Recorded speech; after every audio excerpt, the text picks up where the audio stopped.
Hello student, स्वागत है आप सभी का आज के सेशन में। कैसे हैं बच्चे आप सभी लोग? चलिए स्टार्ट करते हैं आज के सेशन को। और इस हफ्ते की पहली क्लास है और पहले रिवाइज कर लेंगे जो भी चीज़ें हमने इससे पहले पढ़ी थी। देखो बच्चे, सबसे पहले हमने अपॉइंटमेंट से रिलेटेड एक न्यूज़ पढ़ी थी कि पूर्व विश्व चैंपियन पीवी सिंधु को 2026 से लेकर के 2029 की अवधि के लिए बैडमिंटन विश्व महासंघ यानी कि BWF की जो एथलीट कमीशन होती है उसके हेड के रूप में, उसके अध्यक्ष के रूप में चुना गया है। उसके बाद हमने पढ़ा कि महाराष्ट्र के सोलापुर में, ठीक है, बोरमानी घास के मैदानों में अब तक दर्ज किए गए भारत का सबसे बड़ा गोलाकार गोल पत्थर का भूल भुलैया की खोज की गई है। तो आपको ये जगह याद रखनी है, महाराष्ट्र के सोलापुर में।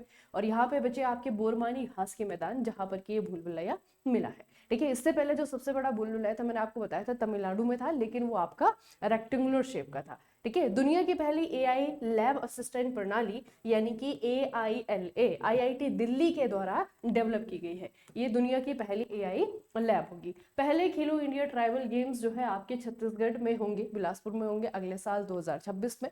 ठीक है, और इनके लिए आपको याद रखना है कि जो शुभंकर है, मैस्कट है, वो लॉन्च किया गया है। मैस्कट है इनका मोरवीर। ठीक है, नाम याद रखना, मोरवीर। अगला बचे, CERT-IN ने दिसंबर 2025 में व्हाट्सएप उपयोगकर्ताओं यानी कि यूजर्स को घोस्ट पेयरिंग नामक साइबर हमले के बारे में चेतावनी दी है। ये जो साइबर हमला है इसमें आपका क्या होता है कि आपका जो अकाउंट है उसका एक्सेस किसी और के पास चला जाता है। ठीक है, तो ये जो आपका बचे एक हमला है, साइबर थ्रेट है, ये व्हाट्सएप से रिलेटेड है, याद रखना। और इसके लिए चेतावनी जारी की गई थी दिसंबर 2025 में। अगले हमें याद रखना है कि सुप्रीम कोर्ट ऑफ इंडिया के द्वारा उच्चतम न्यायालय ने गंभीर रूप से लुप्तप्राय यानी कि ग्रेट इंडियन बस्टर्ड, जिसे गोदावन भी कहा जाता है, यह राजस्थान का राज्य पक्षी है, इसके संरक्षण के लिए सौर ऊर्जा संयंत्र और बिजली लाइनों पर बैन लगा दिया है। कहां पर? गुजरात और राजस्थान में। ठीक है, तो पर्टिकुलरली जगह का नाम भी याद रखना और इस बर्ड का नाम याद रखना। मुख्यमंत्री मोहन चरण मांझी के नेतृत्व में उड़ीसा की कैबिनेट ने बालापुत्र ऐतिहासिक ग्राम योजना को मंजूरी दी है। इसके तहत क्या किया जाएगा, जो भी फेमस पर्सनैलिटी है उड़ीसा स्टेट के, उनके जन्म स्थानों को, बेसिकली उनका जो गांव था है ना, उन गांवों को डेवलप किया जाएगा। तो इस स्कीम का नाम है बालापुत्र ऐतिहासिक ग्राम योजना। अगला बच्चे, भारत ने गुजरात के लोथल में राष्ट्रीय समुद्री धरोहर परिसर यानी कि NMHC को डेवलप करने के लिए नीदरलैंड देश के साथ में साझेदारी की है। बहुत इंपॉर्टेंट है, इसमें आपके दो चीजें हैं। एक तो आपको स्टैटिक में ये क्वेश्चन बनेगा कि जो राष्ट्रीय समुद्री धरोहर परिसर है कहाँ पे है, आपको याद रखना है गुजरात के लोथल में है। और दूसरा हमें याद रखना है कि हमने कौन से देश का सहयोग लिया है इसे डेवलप करने के लिए, तो नीदरलैंड यानी कि हॉलैंड के साथ में एग्रीमेंट किया गया है। अगला बच्चे, रॉसकॉस्मोस यानी कि रसिया की अंतरिक्ष एजेंसी के द्वारा यह डिक्लेयर किया गया है कि 2036 तक 2036 तक चंद्रमा पर एक परमाणु ऊर्जा संयंत्र बनाने की महत्वाकांक्षी योजना जो है इनके द्वारा चलाई जाएगी। और इसमें इसका सहयोग करेगा यानी कि जो रॉसकॉस्मोस है उसके द्वारा सहयोग लिया जाएगा चाइना का। ठीक है, ये दोनों चीजें आपको याद रखनी है। ऑपरेशन सागर बंधु को याद रखेंगे। ऑपरेशन सागर बंधु, इसके तहत भारत के द्वारा श्रीलंका को लगभग $450 मिलियन का एक राहत पैकेज दिया गया है। किस चीज के लिए? क्योंकि यहाँ पे हिट किया है बच्चे आपका एक चक्रवात ने। चक्रवात का नाम है दितवा, और ये नाम जो है इस तूफान को, इस चक्रवात को दिया गया है यमन के द्वारा। ठीक है, तो बहुत इंपॉर्टेंट है, आपको याद रखना है चक्रवात दितवा। ठीक है, यमन के द्वारा जो है आपका ये नाम दिया गया है। ठीक है, चलो अब आते हैं आज की खबरों पे। अच्छा, इस खबर को थोड़ा सा रिलेट करें बच्चे। अभी हमने पिछले हफ्ते जो है आपका एयर इंडिया के बारे में पढ़ा था कि एयर इंडिया ने अपनी जो है बहुत सारी जो फ्लाइट्स थी उनको कैंसिल किया था। आप लोगों ने सुना भी होगा, है ना। उनके फिर उसके बाद में जो है बहुत सारे लोगों ने सरकार को ये कहा था कि अगर एक मार्केट में, जैसे कि एयर इंडिया एविएशन के मार्केट में अगर आप देखेंगे तो इनके पास में जो है आपका मोनोपोली है ना, मतलब इनके अलावा कोई और है ही नहीं सर्विस देने के लिए। ठीक है, तो ये काफी क्वेश्चन जो है आपका सरकारों पे उठाए गए थे कि अगर एक ही एयरलाइन रहेगी तो हम हर चीज के लिए जो है उन्हीं पर डिपेंड रहेंगे। तो ऐसा नहीं होना चाहिए किसी भी जगह, किसी भी सेक्टर। ठीक है, तो अभी बच्चे आपका भारत सरकार के द्वारा 3 नई एयरलाइन को मंजूरी दी गई है। एक आपका संघ एयरलाइन है, ठीक है, आपके जो है अल हिंद एयर है, और दूसरा जो है आपका फ्लाई एक्सप्रेस है। ठीक है, तो तीनों का नाम याद रखना, ये जो है आपकी 3 नई एयरलाइन है जिनको जो है आपका मंजूरी दी गई है। संग एयर और अल हिंद एयर और फ्लाई एक्सप्रेस को नागरिक उड्डयन मंत्रालय के द्वारा नो ऑब्जेक्शन सर्टिफिकेट यानी कि NOC प्रदान की गई है। तो इन तीनों का नाम याद रखना। आपको पूछा जाएगा हाल ही में भारत सरकार ने कितनी एयरलाइंस को मंजूरी दी है, तो एक तो नंबर ऑफ एयरलाइंस 3 है, ये आपको याद रखना है। फिर पूछा जाएगा इनमें से कौन सी है। ठीक है, तो तीनों का नाम याद रखना, संग एयर है, दूसरी आपकी अल हिंद है और तीसरी जो है आपकी फ्लाई एक्सप्रेस है। ठीक है, तीनों का नाम याद रखना बच्चों। चलिए अगली है आपकी NTCI यानी कि राष्ट्रीय बाघ संरक्षण प्राधिकरण। ये जो अथॉरिटी है इन्होंने 33 ईयर्स में 33 वर्षों के लंबे अंतराल के बाद गुजरात को आधिकारिक तौर पर टाइगर प्रेजेंटेशन के लिए, ठीक है, टाइगर प्रेजेंट यानी कि बाघों की उपस्थिति वाला राज्य घोषित किया है। ठीक है, अब ये बच्चे याद रखिएगा, यहाँ पे है आपका गुजरात। ऑफिशियली ये जो आपका NTCA है, ये नेशनल जो बच्चे आपका टाइगर कंजर्वेशन अथॉरिटी है ना, ये अथॉरिटी बाघों के संरक्षण के लिए हायर अथॉरिटी, इससे ऊपर कोई नहीं। ठीक है, तो ये जो है आपकी हायर अथॉरिटी है, इनके द्वारा गुजरात को ऑफिशियली, कौन से स्टेट को, गुजरात को, आपको ये स्टेट का नाम ही पूछा जाएगा, तो गुजरात को ऑफिशियली जो है आपका टाइगर प्रेजेंट यानी कि बाघों की उपस्थिति वाला राज्य घोषित कर दिया गया है। आपको याद रखना बच्चे। ठीक है, ये डिसीजन जो है दाहोद जिले के रतन महल वन्यजीव अभयारण्य में पिछले 10 महीनों में एक नर बाघ की निरंतर उपस्थिति के आधार पर लिया गया है। ठीक है, तो वैसे हमारा जो गुजरात है इसे तो शेरों के लिए जाना जाता है ना, एशियाटिक लायन के लिए जाना जाता है, लेकिन यहाँ पे जो है आपका ददोह जिला है जहाँ पर कि रतन महल वन्यजीव अभयारण्य है। अब इस कारण जो है, इस खबर के कारण, इस न्यूज के कारण ये वन्यजीव अभयारण्य भी आपका चर्चाओं में आ गया है। ये भी एग्जाम में आ सकता है कि रतन महल वन्यजीव अभयारण्य कहाँ पर है, हमें याद रखना है कि गुजरात में है। ठीक है, और ये क्यों चर्चाओं में आया, क्योंकि यहाँ पर जो है पिछले 10 महीनों से लगातार एक बाघ की प्रेजेंस नोट की जा रही है, जिसके कारण ये जो स्टेट है यानी कि गुजरात को ये टाइटल मिला है बच्चे। टाइटल भी नहीं कह सकते कि स्टेटस मिला है ना, टाइगर प्रेजेंट स्टेट। अगली है हमारी, राष्ट्रपति द्रौपदी मुर्मू के द्वारा संथाली भाषा में भारत के संविधान के अनुवादित संस्करण का विमोचन किया गया है। ये खबर इतनी इंपॉर्टेंट नहीं है। ठीक है, इंपॉर्टेंट है बच्चे इसके आगे वाला सेंटेंस। देखो संथाली जो है ना, संथाली कम्युनिटी है उड़ीसा में, जो है आपका मेनली इसके जो लोग हैं वो रहते हैं, और हमारी वर्तमान में जो राष्ट्रपति हैं यानी कि द्रौपदी मुर्मू साहिबा, ये भी जो है इसी कम्युनिटी से आती हैं।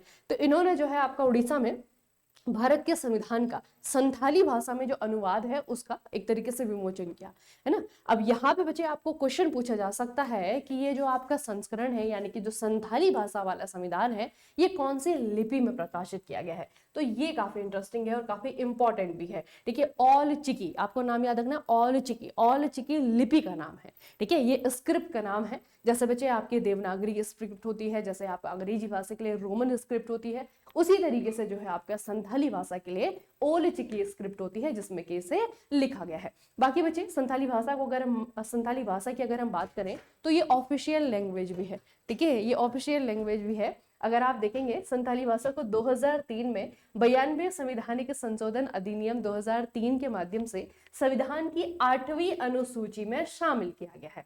ठीक है, तो जितने भी अभी जो है वर्तमान में 22 भाषाएं हैं जो कि 8वीं अनुसूची में आती हैं, यानी कि सारी की सारी जो है आधिकारिक भाषाएं हैं, यानी कि ऑफिशियल लैंग्वेजेस हैं। ठीक है, तो नाम इसका याद रखना बच्चे, संथाली लैंग्वेज, और इसमें जो है हमारा संविधान बना है। और जैसे मैंने आपको कहा कि खबर से ज्यादा इंटरेस्टिंग आपका ये है और ये इंपॉर्टेंट भी है। तो ओल चिकी लिपि आपको याद रखना है, संथाली भाषा जो है आपकी, उसकी लिपि, उसकी स्क्रिप्ट है ओल चिकी। अगली न्यूज देखिए, ये भी आपकी इंटरेस्टिंग है। अभी बच्चे आप लोग इनको जानते हैं, आप लोगों ने कभी खबरों में देखा होगा, ये है बेंजामिन नेतन्याहू। ठीक है, बेंजामिन नेतन्याहू यानी कि इजराइल।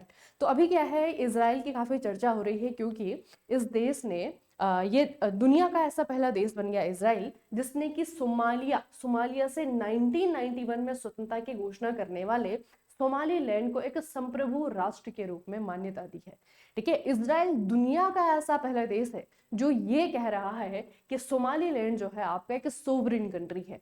ठीक है, याद रखो बच्चे। तो इजराइल जो है इसके वर्तमान में अभी दिसंबर 26 को जो है आपका डिक्लेरेशन की गई।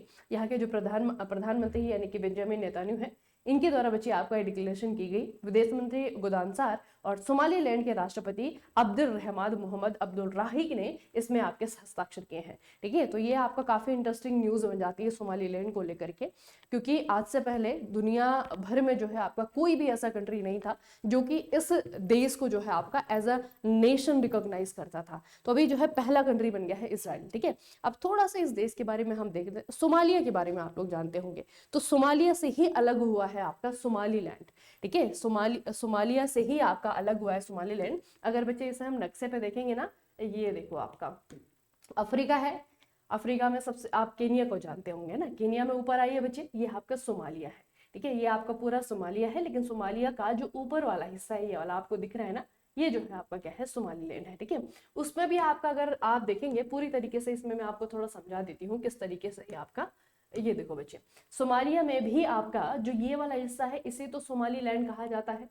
ठीक है, और ये जो बीच वाला हिस्सा है ना, ये अभी भी जो है आपका डिस्प्यूटेड एरिया है। ये वैसे ही है जैसे कश्मीर है भारत पाकिस्तान के बीच में, है ना, उसी तरीके से ये सोमालिया के बीच में और सोमालीलैंड के बीच में जो आपका डिस्प्यूटेड एरिया है, इसे याद रखना। ठीक है, सोमालिया की कैपिटल जो है आपका मोगादिशु है।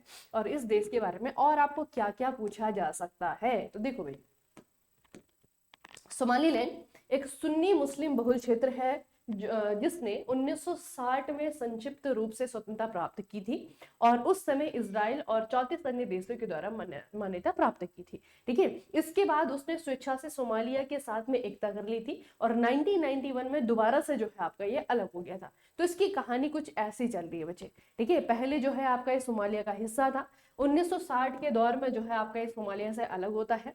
इजराइल और बाकी सारी कंट्रीज जो है आपका इस बात पे मुहर लगाते हैं कि हाँ, अब आपका सेपरेशन हो गया है और आप जो है अलग देश बन गए हैं, लेकिन दोबारा से जो है आपका ये सोमालिया के साथ में हो जाता है। लेकिन फिर बाद में 1991 में औपचारिक रूप से जो है आपका ये अलग हो जाता है। लेकिन 1991 से लेकर के 2025 तक आज तक किसी भी कंट्री के द्वारा इसे एक अलग राष्ट्र की मान्यता प्राप्त नहीं की जाती है। और अब जो है आपका 2025 में आपका इजराइल पहला ऐसा देश बनता है जो कि इसको अलग नेशन की मान्यता देता है। अगली खबर बच्चे आपकी इन्वायरमेंट से रिलेटेड है, पर्यावरण वन जलवायु पर, ये थोड़ी सी डेवलपमेंट है खबर में। ठीक है, देखो अरावली से रिलेटेड जो है न्यूज हमने पढ़ी थी, आप लोगों को याद होगा 100 मीटर रूल वाला जो आपका न्यूज थी। ठीक है, तो अरावली को लेकर के अभी जो है एक नई घोषणा हुई है। आप लोगों ने देखा किस तरीके से जो है सेव अरावली करके जो है एक बड़ा प्रोटेस्ट चल रहा है। हालांकि ऑनलाइन जो है आपका डिजिटल प्रोटेस्ट है ना, कहीं पे भी जो है आपका इस तरीके से फिजिकल प्रोटेस्ट नहीं देखने को मिल रहे हैं, लेकिन हाँ डिजिटली जो है लोगों ने बहुत क्रिटिसाइज इस चीज को किया कि सरकार ने किस तरीके से जो है आपका 100 मीटर रूल के एवज में पूरी की पूरी अरावली को जो है आपका खनन के लिए, माइनिंग के लिए खोल दिया। तो अभी उसी से रिलेटेड जो है आपकी न्यूज है कि हमारी जो मिनिस्ट्री है यानी कि वन जलवायु परिवर्तन मंत्रालय जो है, इन्होंने पूरी अरावली पर्वतमाला में नए खनन पट्टों पर पूरी तरीके से बैन लगा दिया बच्चे। ठीक है, पूर्ण प्रतिबंध जो है इनके द्वारा लगा दिया गया है। अब ये चीजें जो है आपका जमीन पे किस तरीके से वर्क करेंगी वो जो है आपके देखने वाली बात होगी। इसमें भी कुछ ना कुछ लूप होल जरूर होगा, है ना, क्योंकि बच्चे सरकार की मंशा जो है वो लग नहीं रही है इन जगहों को बचाने की। ठीक है, मतलब उनका कहना है कि सिर्फ जो ठीक ठाक पहाड़ है, यानी कि जो आज भी जो है पहाड़ जैसी जो जगह दिखती है ना, उनको जो है पहाड़ रहने दिया जाएगा, बाकी सब कुछ जो है आपका ये नहीं कि माइनिंग के लिए लेकिन डेवलपमेंट के लिए बेसिकली, है ना। अब आप अगर देखेंगे ये, अगर आप अरावली देखेंगे तो अरावली जो है आपका गुड़गांव, दिल्ली, इन क्षेत्रों में जो है आपका है। और ये जो क्षेत्र है ये लगातार जो है एक्सपेंड हो रहे हैं बच्चे, लगातार जो है इनका प्रसार हो रहा है। तो प्रसार करने के लिए कहाँ जाएंगे, तो अरावली का जो ये हिस्सा है उसको तो तोड़ना ही जो है सरकार के पास में एक वो है। अगर डेवलपमेंट करना है तो इन जगहों को जो है आपका तोड़ा जाएगा, है ना। तो अभी जैसे मैं कह रही हूँ कि डिक्लेरेशन तो हो गया कि हाँ बैन कर दिया जाएगा माइनिंग के लिए, खनन के लिए जो है आपका बैन कर दिया जाएगा, लेकिन वो देखने वाली बात होगी कि आने वाले समय में जो है किस तरीके से इसका दोहन फिर किया जाता है। ठीक है, यह प्रतिबंध दिल्ली से लेकर के गुजरात तक फैली हुई अरावली पर्वत श्रृंखला पर समान रूप से लागू किया गया है। इसमें हरियाणा, राजस्थान, गुजरात और दिल्ली के क्षेत्र शामिल होंगे। ठीक है, तो सभी पे जो है आपका माइनिंग क्या कर दिया गया है, पूरी तरीके से बैन कर दिया गया है। ये थोड़ा सा याद रखने वाली बात है। अगला है बच्चे आपका पापा पगली। अब पापा पगली जो है एक इनिशिएटिव का नाम है जो कि गुजरात से रिलेटेड है, याद रखिएगा ये आपका स्टेट है गुजरात। इनके महिला और बाल विकास विभाग के द्वारा 3 से लेकर के 6 साल के बच्चों के लिए आंगनवाड़ी केंद्रों में जो है इनिशिएटिव आपकी चलाई जा रही है। ठीक है, ये आपको याद रहेगा बच्चे, पा पगली। इनिशिएटिव का नाम क्या है? पा पगली जो है आपका इनिशिएटिव का नाम है, और इसमें आपका यूनिसेफ के द्वारा सहयोग दिया जा रहा है गुजरात की सरकार को। ठीक है, तो बच्चों के लिए, खास करके जो 3 से लेकर के 6 साल के जो बच्चे हैं उनके लिए आपका इनिशिएटिव है। अच्छा, इसमें यह खेल आधारित प्री स्कूल प्रोग्राम है। इसका उद्देश्य बच्चों में सीखने की क्षमता और आत्मविश्वास बढ़ाने के लिए जो है आपका ये प्रोग्राम चलाया जाएगा। ठीक है, तो बेसिकली जो है आपका जैसे एक्स्ट्रा करिकुलर जो एक्टिविटीज होती है ना, उन्हीं को जो है आपका पढ़ाई में इन्वॉल्व करके एक नया इनोवेटिव तरीका जो है आपका सुझाया गया है, यूनिसेफ के द्वारा इसे चलाया जाएगा। गुजरात की जो अथॉरिटीज है ना इस चीज के लिए, उसमें जो आपका बाल विकास विभाग है उनके द्वारा जो है इसे आपका इम्प्लीमेंट किया जाएगा। तो देखते हैं अभी इसके आपके क्या रिजल्ट रहते हैं, लेकिन इसमें आपका बेसिकली बच्चों को जो है आपका लाइफ स्किल सिखाने के लिए, कम्युनिकेशन सिखाने के लिए, हाइजीन, डेली रूटीन जो है उनको एक तरीके से उनमें बिल्ड करने के लिए, अच्छी आदतों को सिखाने के लिए इस तरीके का इनिशिएटिव बच्चे आपका एक लागू किया गया है। तो यह आपका पापा पगली कहाँ का है? गुजरात का। अगला एक किताब है और इस किताब के ऑथर हैं और हमारे जो केंद्रीय मंत्री हैं यानी कि मिस्टर नितिन गडकरी साहब, उनके द्वारा इस किताब को लॉन्च किया गया है। तो 3 चीजें बच्चे, पहला है आपका किताब है my idea of nation first, redefining unalloyed nationalism. ठीक है, my idea of nation first, ये किताब का नाम है। इस किताब को लॉन्च किया गया है हमारे यूनियन मिनिस्टर यानी कि नितिन गडकरी साहब के द्वारा, और इसे जो है आपका लिखा गया है senior journalist and farmer central information commissioner यानी कि मिस्टर उदय महरुकर के द्वारा। ठीक है, उदय महरुकर इसके राइटर हैं और किताब का नाम है my idea of nation first. अगला है बॉम्बे हाई कोर्ट यानी कि स्टेट। ठीक है, महाराष्ट्र का जो अपना हाई कोर्ट है, बॉम्बे हाई कोर्ट उसे हम कहते हैं। इन्होंने एक डिसीजन बच्चे सुनाया है जो कि याद रखने वाली बात है। इन्होंने कहा है कि जो पद्मश्री है, पद्म भूषण है, पद्म विभूषण है या फिर भारत रत्न है, ये जो नागरिक सम्मान है, इन नागरिक सम्मान को आधिकारिक उपाधियां नहीं है। ठीक है, ये जो है उपाधियां नहीं है, ऑफिशियल जो है इनको आप उपाधि के रूप में इस्तेमाल नहीं कर सकते। ये आधिकारिक उपाधियां नहीं है और इन्हें प्राप्तकर्ताओं के नाम के साथ पूर्व सर्ग या फिर प्रत्यय, प्रीफिक्स या फिर सफिक्स है ना, कोई कोई आप लोगों को देखते हैं, जैसे कि आपका एक बहुत ही फेमस है कंगना रनौत का, पद्मश्री कंगना रनौत।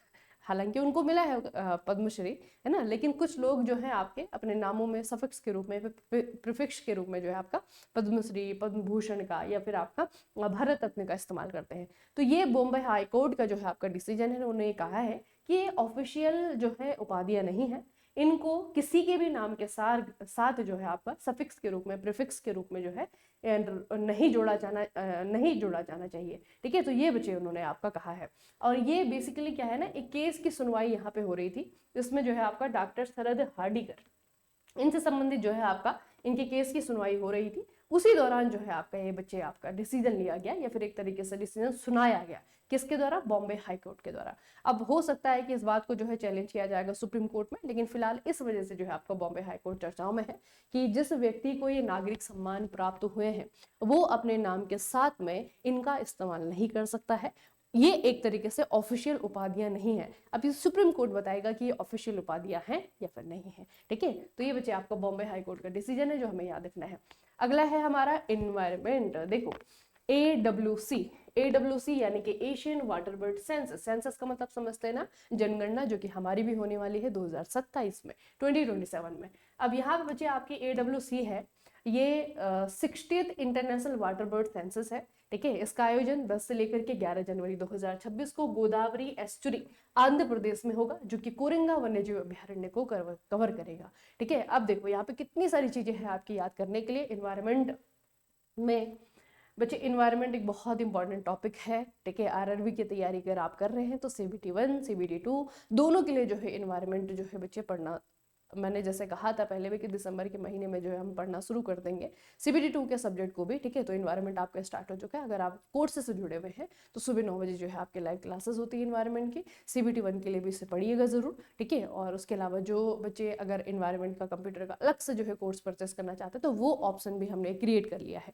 ठीक है, तो आप मोबाइल एप्लीकेशन में जाएंगे, वहाँ पे जो है आपको यह ऑप्शन देखने को मिल जाएगा। ठीक है, अच्छा, तो इसमें हमें क्या क्या याद रखना है? देखो बच्चे, सबसे पहले तो एशियाई वाटर बर्ड जनगणना, ये जो आपके सेंसस है, आपको पूछा जाएगा कहाँ पे इसका आयोजन किया गया है, तो 10 से लेकर के 11 जनवरी तक इसका आयोजन किया जाएगा गोदावरी एस्चुरी आंध्र प्रदेश में।